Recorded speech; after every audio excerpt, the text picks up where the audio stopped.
ঢোলকগ্রাম মেলাতেও কিন্তু এবার চলে এসেছে জলপরি। হ্যাঁ গাইস, তোমরা কিন্তু ঠিকই শুনেছো। তো হ্যালো এভরিওয়ান, আজকে সকালে আমরা চলে এসেছিলাম ঢোলকগ্রাম বারুনি মেলাতে। আর সেদিনের বারটা ছিল সোমবার। সবাই অলরেডি ঢোলকগ্রাম মেলার ভিডিও ছেড়ে দিয়েছে, একমাত্র আমি লেট। তাই ভাবলাম বেশি দেরি না করে আজকে ভিডিওটা পোস্ট করে দিই। আর এই মেলাতে আরো কি কি এসেছে, কতদিন থাকছে, সবটাই শেয়ার করবো এই ভিডিওতে। তো শুরুতেই আমরা কিন্তু চলে এসেছি মায়ের দর্শন করতে। আর সেদিন কিন্তু একদমই ফাঁকা ছিল মন্দির। আর আমরা যখন টিকিট কেটে ঢুকি, আমি কিন্তু ওখানকার কমিটির লোককে জিজ্ঞেস করেছিলাম যে এই মেলাটা শুরু কবে আর শেষ কবে। তো সেখানকারই একটা জেঠু বলেছে আজকে মানে সোমবারে শুরু, সামনের সোমবারে শেষ।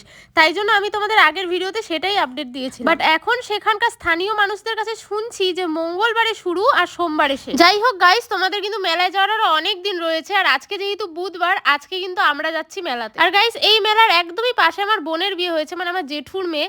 তাও আমি কিন্তু ওদের বাড়ি যাইনি, মানে যাওয়াই হলো। ভেবেছিলাম যে ওদের বাড়ি যাবো, বাট যাই হোক নেক্সট টাইম যাওয়া হবে। তো পুজো দিয়েই আমরা কিন্তু চলে গেলাম সেই আকর্ষণীয় জিনিস জলপরি দেখতে। আর এখন কিন্তু প্রায় সব মেলাতেই জলপরি আসে। আশা করছি আমাদের গর্তেশ্বরী মেলা তো এবার জলপরি নিয়ে আসবে। আর গাইস, সেকেন্ড থিম হচ্ছে এই যে এই সামনে যে নাগরদোলনাটা দেখতে পাচ্ছ, এটা নাকি একটা ব্রেক ডান্স, বাট কেমন ব্রেক ডান্স আমি নিজেও জানি। আর এখনো কিন্তু অনেক দোকানই বসেনি গাইস। তো আমরা গেছিলাম ফুলের দোকানে, মানে চোখে পড়লো এই ফুলের দোকানটা, তো সেখান থেকে কয়েকটা আমি ফুল কিনে নিলাম। আর এই যে গাইস দেখতেই পাচ্ছ, এখনো কিন্তু অনেক দোকান বসছে। তো কারা কারা মেলায় আসবে অবশ্যই একটা করে কমেন্টস করে দিও। আমরা তো গেলাম বাড়ি, কারণ আকাশের অবস্থা প্রচুর খারাপ। আমরা টেরই পাইনি যে ফট করে আকাশটা এতটা খারাপ হয়ে যাবে। যেহেতু এখনো অনেক কয়টা দোকান বসেনি, তাই আমরা কিছু নিতে পারলাম না। বাট নেক্সট টাইম এলে অবশ্যই নেব। তো টাটা, দেখা হচ্ছে নেক্সট ভিডিওতে। আকাশের অবস্থা দেখতেই পাচ্ছ, আমরা এখন দৌড়ে দৌড়ে বাড়ি যাচ্ছি। ভিডিওটি লাইক কমেন্ট শেয়ার করতে ভুলবে না। টাটা।